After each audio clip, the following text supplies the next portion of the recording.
Hallo, ik ben Julius Jaspers en ik ben op zoek naar Vlaamse kost aan de Vlaamse kust. Ik ben op weg naar de Oesterput. Ruim 100 jaar ervaring in vis, schaal en schelpdieren. Carolien, goedemorgen. Julius.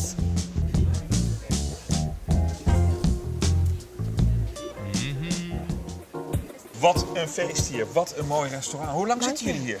Eigenlijk het restaurant zelf 25 jaar, maar dat was een familiezaak. Eigenlijk een groothandel, die is er 125 jaar. 125. Van vader op zoon, 4 generaties al. We hebben er een restaurant van gemaakt, dat komt eigenlijk een beetje door Duitse toeristen. Ja? Die kochten niet kreeft en ze konden ze niet zelf koken.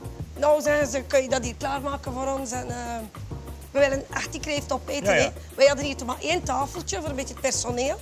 En we hebben die kreeften klaargemaakt. Vlug wat sla, tomaatjes gaan halen in de winkel. Mijn bestek van thuis meegebracht, borden en mijn rouwservies was dat toen.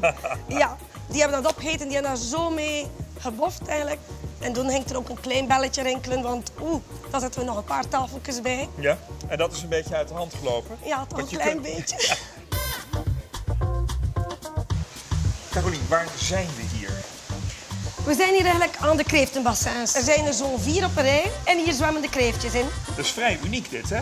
Ja, dat is heel uniek, omdat het in feite met echt zeewater is. Aha. Wij hebben in feite een rechtstreekse verbinding met de Noordzee. En met vloed laat je het vollopen en met app gaat het er weer uit. Gaat het er weer uit. Dus 2 keer op een week vers zeewater.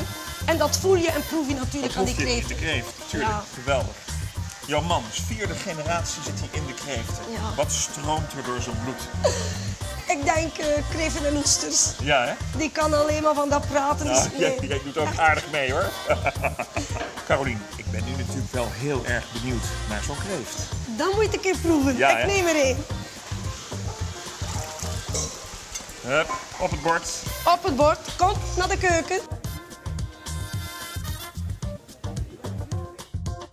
Bij een kreeft hoort een lekker glas witte wijn. Wat een goed idee. Proost.